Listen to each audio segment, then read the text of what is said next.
turning it on would be good. All right, I'm on. You're good. Now for a proper introduction, our guest tonight, Leigh Taylor-Young, first came to prominence on the popular Peyton Place TV series of the 1960s. She made her feature film debut in the hit 1968 comedy I Love You, Alice B. Toklas with Peter Sellers, written by Paul Mazursky and Larry Tucker. Her other film roles include The Gang That Couldn't Shoot Straight, which marked one of the first screen roles for Robert De Niro, and Jagged Edge, starring Glenn Close and Jeff Bridges. She also co-starred in many popular TV series, including Dallas and Picket Fences, for which she won an Emmy in 1994. In recent years, she has been active in humanitarian and spiritual activities for the United Nations and other organizations. So welcome back. Thank you for having me.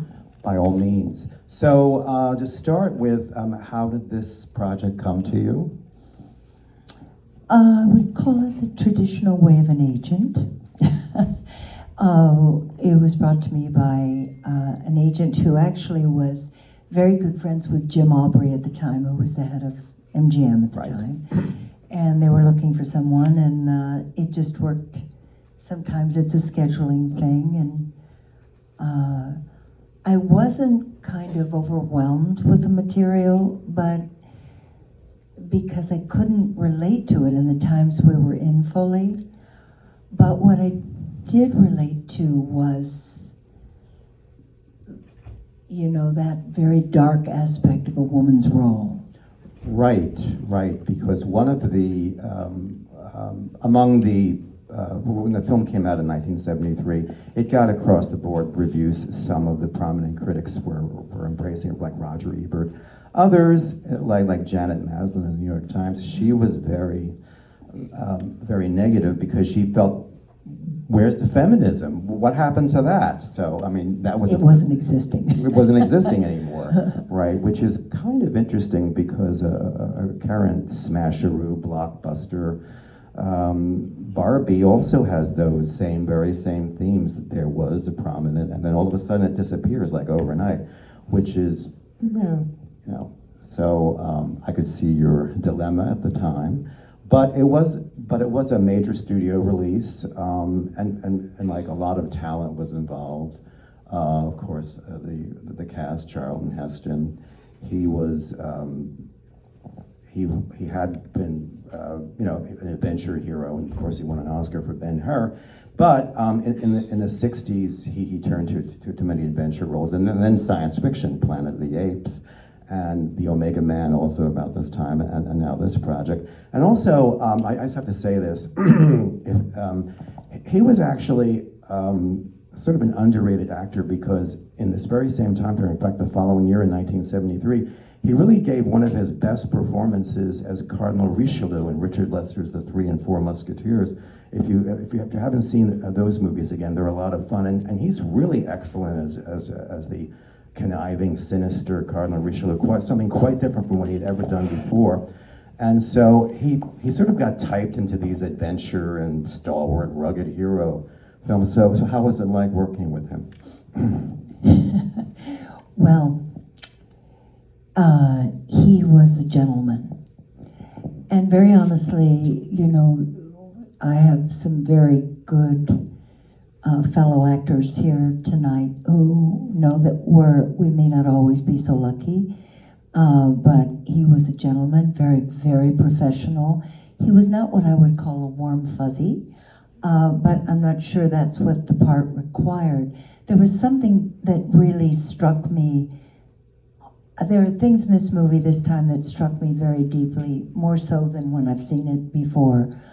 And one of them was, the way each character accepted their situation in life. It was no frills. She understood her role. And it was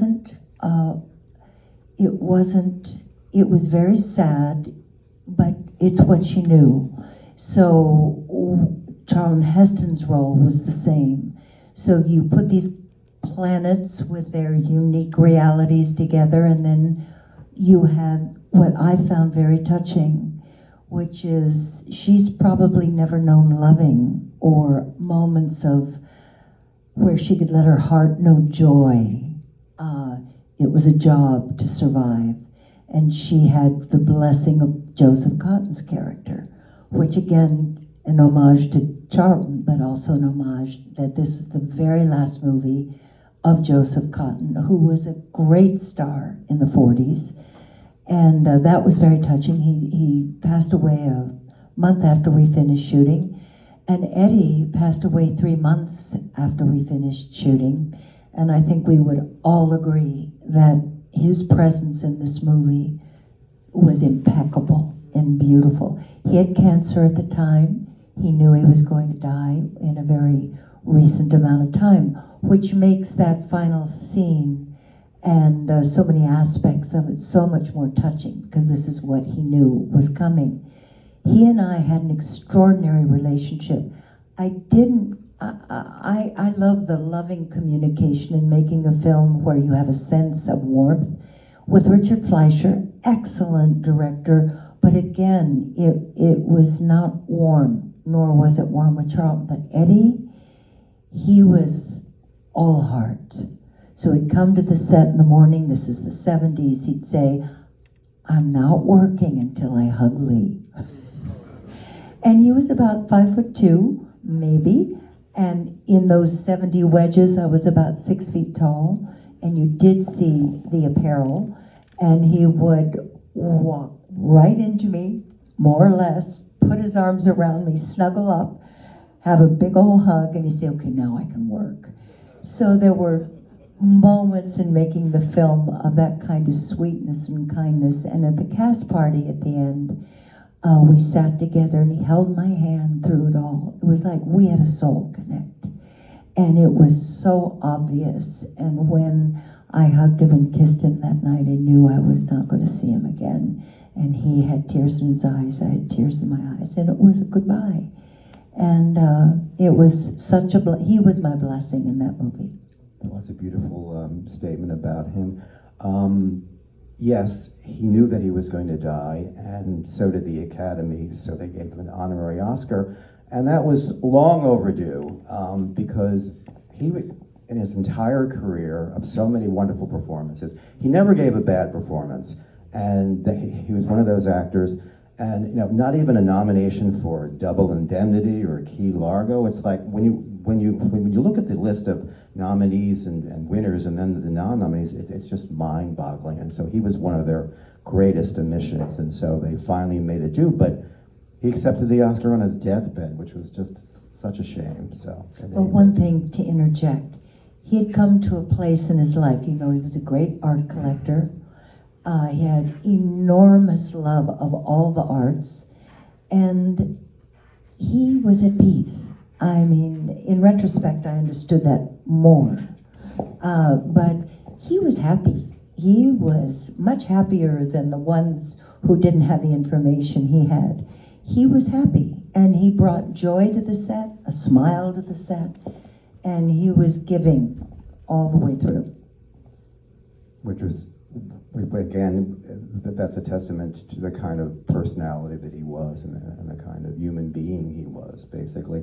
So what struck me about watching this for the first, on big screen, I was certainly around 50 years ago, but I don't remember seeing it at the time. So it's a very, it's set in a realistic landscape, even though it's a sci-fi film. There's no real elaborate special effects going on in this film, not even because it was pre-CGI, but there really isn't a lot of special effects. I mean, it's set in its own time frame, and it deals with this story in a very methodical way. We were talking about Richard Fleischer. I mean, he had a very varied career. I mean, he was certainly familiar with sci-fi movies. He made a lot of minor films in the 40s, and then his big artistic breakthrough was 20,000 Leagues Under the Sea in 1954, and then he had a number of varied films. One of the highlights of his career was the Bible epic Barabbas in this country in 1962, and then of course back to sci-fi with Fantastic Voyage. and The Boston Strangler, which is a true crime thing. An excellent film, a wonderful performance by Tony Curtis. So, and he worked with a number of top actors, Anthony Quinn, and Barabbas, and Tony Curtis, and of course your cast. So, what kind of direction did he give you in this film? I would say very little. He was not a director who worked kind of kinesthetically, I would say, with actors in depth. And I think it's a great credit to this movie and the performers that they brought their professionalism. I'm not denying his talent. He was wonderful. And I was very sensitive to him. So I loved anything he would give me. And mostly it was the actors working. It was sort of like we had some understanding, each of our dilemmas. And there is a scene, this would be fun to share with you, where the scene when they finally Charlton brought the food home to Saul. And they that morning decided that they would improvise a scene of setting the table, enjoying each morsel. If you remember that scene, there were just sounds of the enjoyment. There was no dialogue. It was total improvisation. Then they went into the scene that was in the script where the first dialogue was, "I've never had food like that," or whatever it was. But the entire scene of enjoying and Eddie kinesthetically an apple and the alcohol, and they just did that, and that was going on. I found the scene the film very character rich, that everybody did their homework and bringing their reality to what it was. Well, every director has a different style, so that just reinforces, because there are other directors who also just let the actors breathe and then do mostly their own thing, and then and if they, like you said, if they did their homework, then this is the kind of performance that you give. And frankly, looking at it again, you didn't have much to work with in this movie. I mean, you were really making a lot out of very little. So that's kudos to you as an actress, because there wasn't a lot on the page for you there. So. No, but situationally, thank you. That's my son. Yeah. But what I want to say is the situation fed, because I could feel that situation. It was someone who understood their role to survive and knew the tools that she had to work with, and she wasn't attached to it. She had no moral judgment on any of it. But what she had that she began to develop was what it was like to care, what it was like to be cared for. When he makes that last call, he makes it there. He wants to hear her voice, and she wants to be with him. She thinks that he can create that reality. So I don't think I'm special in what we're discussing. I just think that we all did our best. And it is a credit to Richard Fleischer that he had it worked out. He understood what he was directing. And I appreciate that more this time, seeing it. His touch on the movie was excellent. Terrific. Do we have any questions from the audience? Right here. Well, I was just going to say that, it's very spare, but that little scene by the elevator where he calls you furniture and you say, "Please don't speak to me like that." You say, "Don't speak to me like that, please." Yes. And then he says, "Okay." Okay. That plays like a love scene. I mean, Yes. it's with just a few strokes. It's a total love scene. I agree. And it tells the story of what, and I know I'm in the presence, in my humble opinion, of some great actors in this room. And it's all right with her. She's one of my oldest friends in the world, Leslie Ann Warren. We've loved each other and adored each other since we were about 20 years old. Complete anecdotal subtext. We were both married to crazy husbands at the time and pretty much pregnant at the same time, and have had, long careers. Thank you, darling.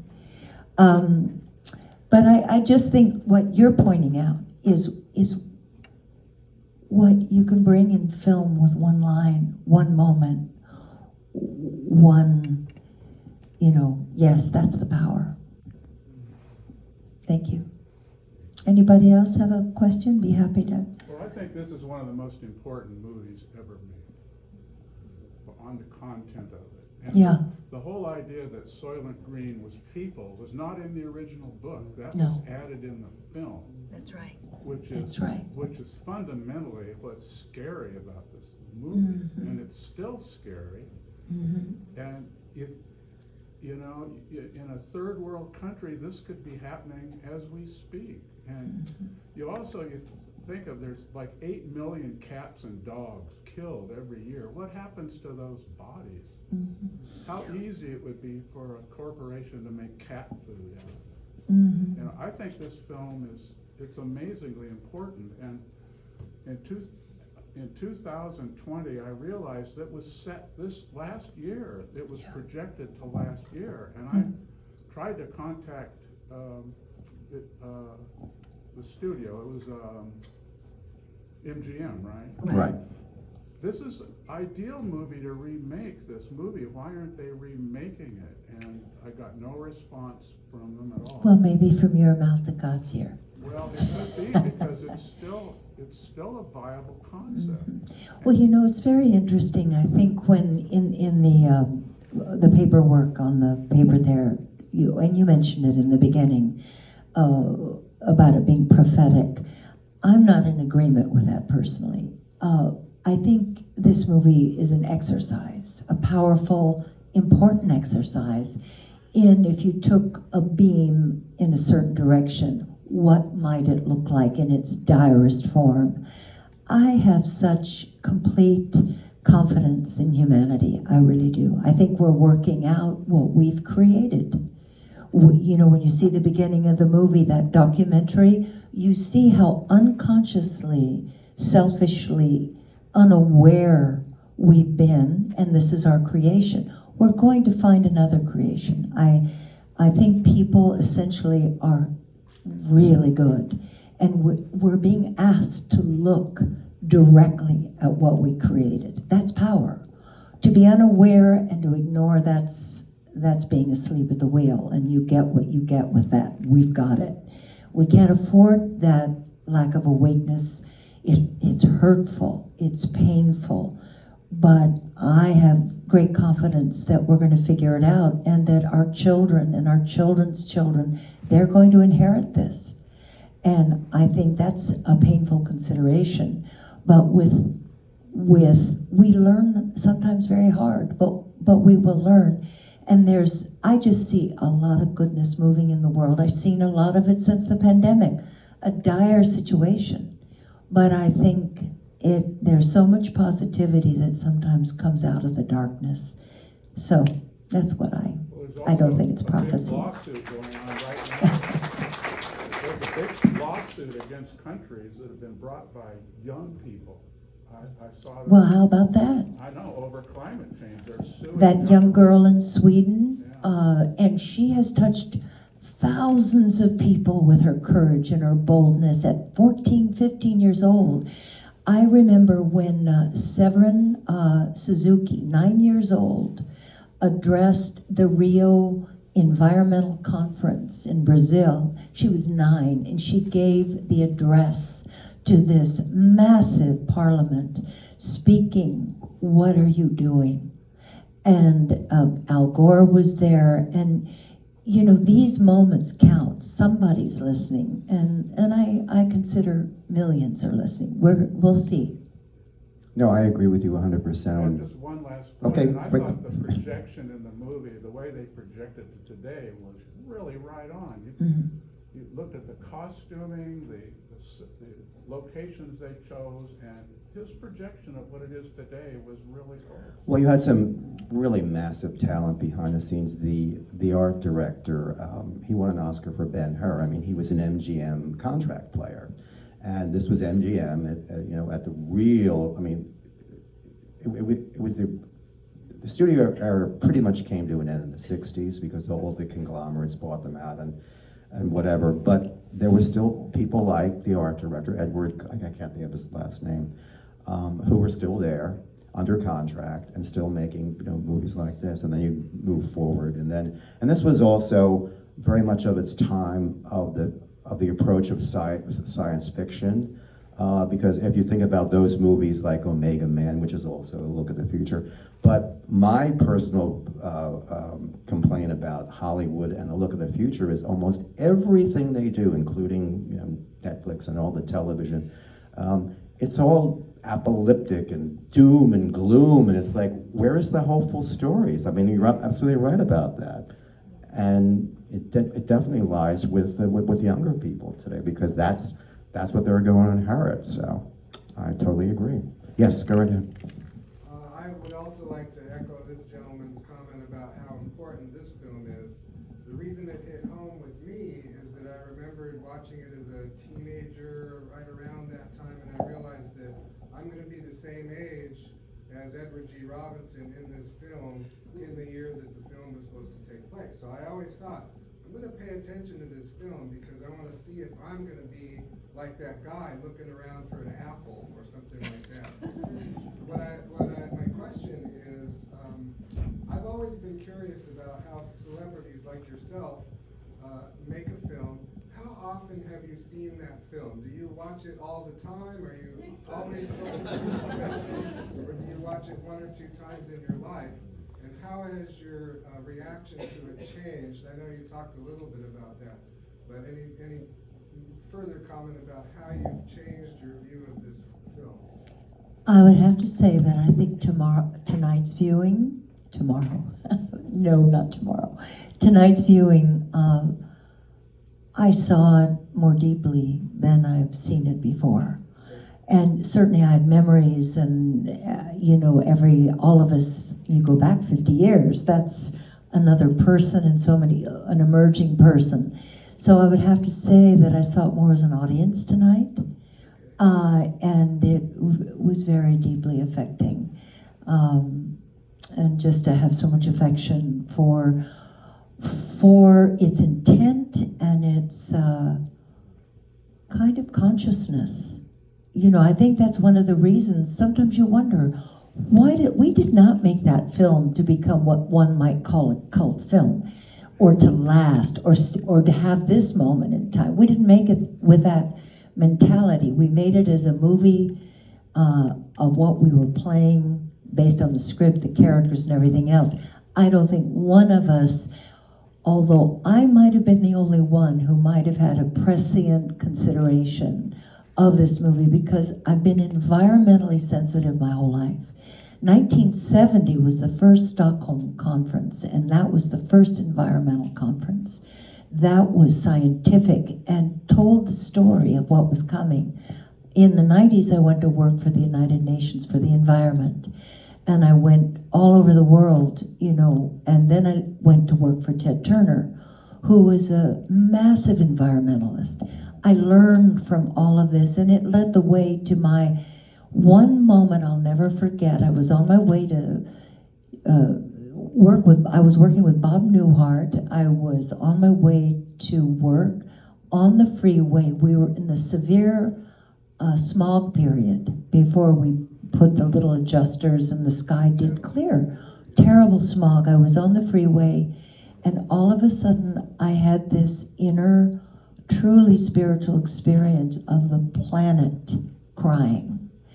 And it was in my heart, and it sounds kind of dramatic, but it was profound. I had to pull over as soon as I could, because I couldn't stop crying. And I was weeping from a kind of odd empathy. And what that led to was a commitment to envisioning this planet as a place of peace, of wellness. Imagination is image in. Envisioning is a power. We can't, deny that it has power, because that's how any creative thing in this world starts.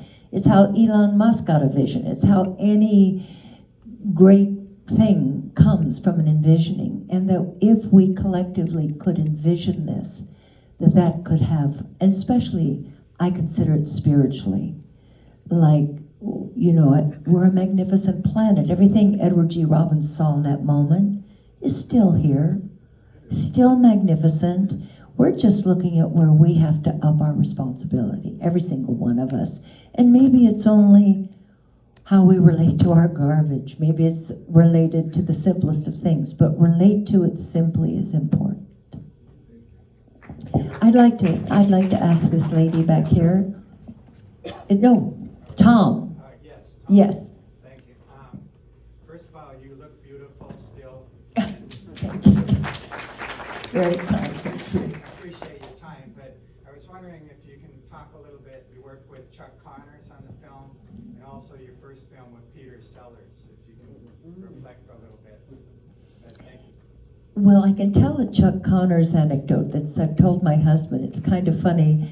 He was a very tall man, as you could see, and I think I was always not quick on the draw of realizing maybe somebody was making an approach to me. I just wasn't very quick at that, but he was awfully friendly. And I had a little mutt, and his name was Pookie, which, and he was small, but he was fierce when it came to me, and I bring him to the set. He did not like him. Every time this 6-foot man, 5-man, would come to my dressing room drawer, he bit him. And the next day, Chuck came to the set with 2 gigantic German police dogs. And I said, that's overkill, don't you think? But he was mad. That was it. He was a character. He was nice. There was no one that wasn't. They were all characters. Peter Sellers, genius character. And he was my mentor. And I'd come from Peyton Place. This was my first movie. I did my audition for Peter and Paul Mazursky. And Peter just said, that's it. You like right there, you have the part. You're going to report Thursday to work. And it was one of the most meaningful creative relationships of my life. I mean, I have many stories about Peter, but he had the creativity of a child, the wonder of a child. He loved his work. He was also very reactive if certain things didn't please him. Like oddly enough, he had an aversion to the color purple. And he insisted that no one on the set could wear purple. And unfortunately, the script girl forgot. And of course, she's reading script. She's watching our lines, making sure, all the angles, the master and the close-up, everything's matching. She's wearing a purple sweater. He walked off the set. And he wouldn't come back to work. Well, I think making a major film, that's slightly disastrous. And this was like a Wednesday, still wouldn't come to work on Thursday, didn't come to work on Friday. Now the studio calls me, because I was like, Peter loved me, he trusted me. They said, please, the head of the studio said, please, he's still locked in his dressing room. Would you just go and beg him to come back to work? On a Saturday, I drove to Warner Brothers, to his dressing room, knocked on the door, and he let me in, and I just, talked to him with loving and caring and respect. And I said, nobody's gonna wear purple again. It's all right. You're safe. I don't know what I said, but he came back to work on Monday morning. But that was one of my but I had wonderful stories to tell about Peter. He was a master. Thank you. Go ahead, right here. I just wanted to ask you, what did you think when you first saw the poster for this? It's now an iconic, collectible, amazing poster. But and young people who watch this film love the poster, and they love the film. But I wondered, what did you think when you saw the poster? Did you think it captured the film, and it was a good way to get people into the theater? Honestly, I don't think I noticed, to be honest. And to repeat your question, you're asking for others here. What he asked is about the poster. It was a very iconic poster. People would have it signed, collected. In fact, my husband and I have one in our home framed. I think it was more because my husband is so supportive. John Morton, beautiful John Morton there, who he loves to say that he's my manager at large. He's extremely good manager at large. My goodness, he's much bolder than I am. It's wonderful, but we do have it. But I never honestly paid any attention, to tell you the truth. Okay, thank you. Mhm. Anyone else? Well, all right. Well, thank you very much to Leigh Taylor-Young. We appreciate it. Please come back and see us again. Thank you, Michael, so much for having me.